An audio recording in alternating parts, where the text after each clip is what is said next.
Friends, இன்றைக்கி என்ன video பார்க்க போகிறீங்கன்னா, இன்றைக்கி வந்து நான் ஒரு சிம்பிள் டிஷ் சமையல் தான் சமைக்க போகிறேன். இன்றைக்கி வந்து வெட்னஸ்டே, அதனால் வந்து நம்ம இப்போ என்ன சமைக்க போகிறோன்னா சாம்பார், முருங்காய் மாங்காய்லாம் போட்டு சாம்பார் வச்சுட்டு சாப்பாடு வச்சுட்டு முட்டை பொரியல் பண்ண போகிறோம். முட்டை பொரியல் வந்து நான் கேப்சிகமில் செய்ய போகிறேன். வாங்க எப்படி செய்து பார்க்கலாம். என் வீடியோ பிடிச்சிருந்தா லைக் பண்ணுங்கள், ஷேர் பண்ணுங்கள், மறக்காமல் ஜாலி கப்புள் பிகே சப்ஸ்கிரைப் பண்ணுங்கள். வாங்க வீடியோக்குள்ளே போகலாம்.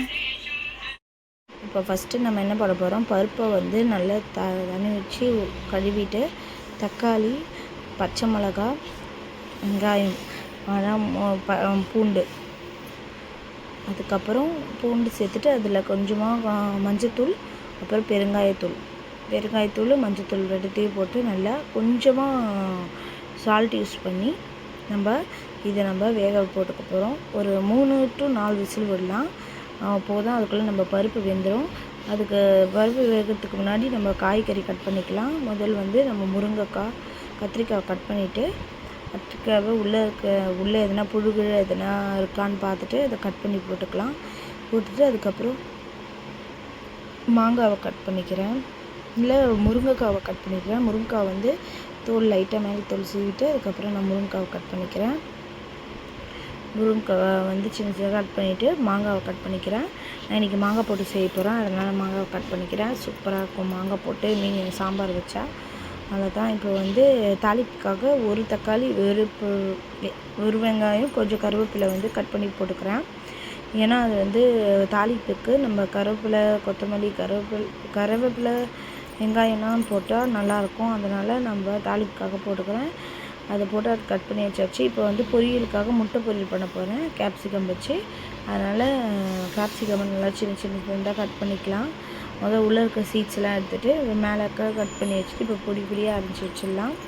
இப்போ வந்து தேவையான அளவு வந்து கேப்சிகம் சேர்த்துக்கு கொஞ்சமாக எண்ணெய் விட்டுக்கலாம். எண்ணெய் விட்டுட்டு அதுலேயே கொஞ்சமாக கடுகு, உளுத்தம்பருப்பு போட்டு நம்ம தாளிக்கலாம். கடுகு, உளுத்தம்பருப்பு போட்டு தாளிச்சிட்டு அது கொஞ்சமாக பொரிஞ்ச பேர் கொஞ்சமாக வெங்காயம் சேர்த்துக்கலாம்.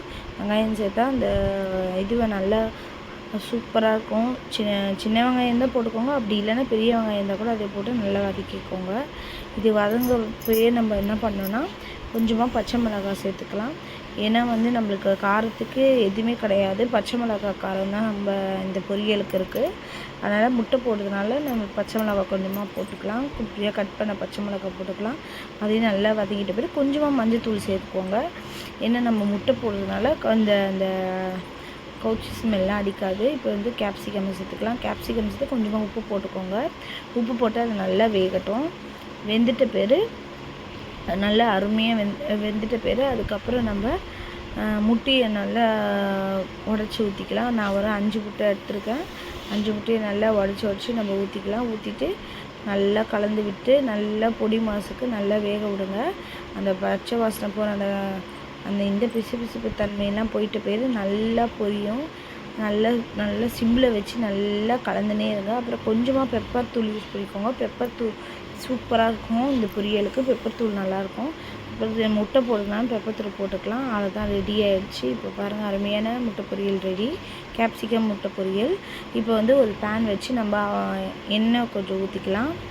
எண்ணெய் கொஞ்சம் ஊற்றிட்டு இதில் நம்ம வந்து அப்பளம் பொரிக்க போகிறோம். அப்பளத்தை பொரிச்சிட்டு அப்படியே நம்ம வந்து தாளிப்புக்கு வந்து சாம்பாருக்கு வந்து தாளிச்சிக்கலாம். இதை கொஞ்சம் அப்பளம் நம்ம கடகடன்னு வறுத்துட்டு இந்த எண்ணெயிலேயே கொஞ்சமாக நம்ம கடுகு, உளுத்தம்பருப்பு போட்டு தாளிக்கலாம். கடுகு உளுத்தம்பருப்பு போட்டு வெங்காயம் போட்டுக்கோங்க. வெங்காயம் போட்டு கருவேப்பிலை போட்டுக்கோங்க. கருவேப்பிலை போட்டு தக்காளி போட்டு நல்லா எடுத்து அதுக்கப்புறம் காய் எடுத்து போட்டுக்கோங்க. இது வந்து ரொம்ப வேகணும்னு அவசியம் இல்லை. அதனால் இந்த டைம் ரொம்ப தக்காளி வெங்காயம் நல்லா கொள்ளன்னு ஆகணும்னு அவசியம் இல்லை. அதனால் அப்படி போட்டுக்கோங்க. 1 டேபிள் ஸ்பூன் வந்து நம்ம சாம்பார் பொடி, 1 டேபிள் ஸ்பூன் வந்து மிளகாத்தூள் இது போட்டு நல்லா கொஞ்சம் நல்லா வதக்கிக்கோங்க. நல்லா சுட இருக்க அந்த எண்ணெயிலே கொஞ்சம் வதங்கட்டும். நல்லா வதங்கினா சூப்பராக இருக்கும். அது கூட இப்போ கொஞ்சமாக தண்ணி யூஸ் பண்ணிக்கோங்க. ரொம்ப தண்ணி யூஸ் பண்ணிக்காதீங்க. கொஞ்சமாக தண்ணி யூஸ் பண்ணிவிட்டு இது நல்லா கொதிக்க விடுங்க. நான் வந்து இதில் புளி போடல, கொஞ்சமாக உப்பு சேர்த்துக்கோங்க. ஏன்னா பருப்பில் நம்ம ஆல்ரெடி உப்பு சேர்த்துருக்கோம், இதுலேயும் கொஞ்சமாக போட்டுக்கோங்க. ஏன்னா இது வேக வைக்கும்போது கொஞ்சம் உப்பு இருந்தால் நல்லாயிருக்கும். இப்போ வந்து நல்லா பருப்பு வந்து நல்லா இது கொதிக்க ஆரம்பிச்சிச்சு. நான் புளி போடல. புளிக்கு பதில் தான் நான் மாங்காய் போட்டிருக்கேன். மாங்காய் போட்டால் புளி போடணும் அவசியம் இல்லை. ஏன்னா இதுவே கரெக்டாக இருக்கும்.